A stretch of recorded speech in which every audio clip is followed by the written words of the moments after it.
Sa daming lalaking dumaan sa buhay mo, ako lang siguro yung pinakamabait at pinakagwapo. Ewan ko ba? Sa lahat ng lalaking dumaan sa buhay ko, puro may pero.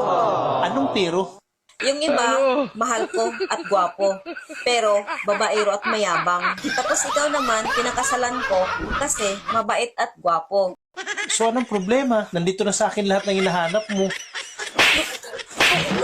Teka, ba't ka nangahampas? Ba't hindi mo sa akin sinabi supot ka?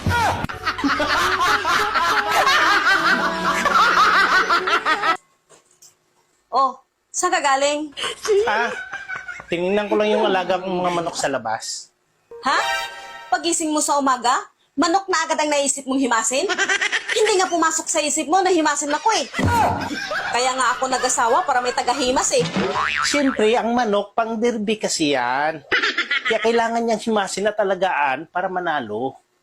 So ano ngayon kung pang derby? Ikaw kasi, hindi pang derby. Matatalo lang tayo. Kaya malaki yung pinagkaiban nyo. Ah, ganon. So mahina ako. Manok mo ang malakas. Paano mo sabing matatalo ako, ha? Ang manok kasi, ihiga lang yan, titihaya lang yan pag tinamaan.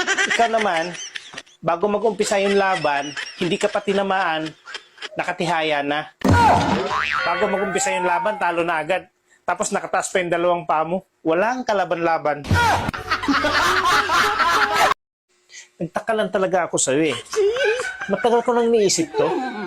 Sa daming gwapong lalaki na manligaw mo dati, bakit ako pa talaga napili mong pakasalan? Eh, hindi naman ako kagwapuhan. Para sa akin, hindi naman ako namimili ng gwapo o pangit eh. Eh, bakit nga ako ang napili mo eh? Yun ang pinagtaka ko eh. Ano nagustuhan mo sa akin? Gusto mo ba talagang malaman? Oo naman, syempre. Para panatag na rin ako. Ang haba kasi ng dila mo. Yun ang the best. Ang bilis ng panahon, ano? Dati, kinakanta mo lang yung paa, tuhod, balikat, ulo.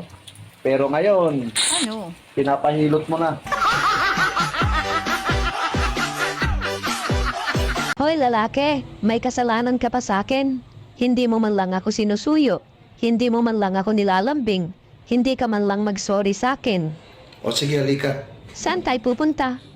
Sa kwarto, susuyuin kita, lalambingin kita, magsosorry ako sa'yo.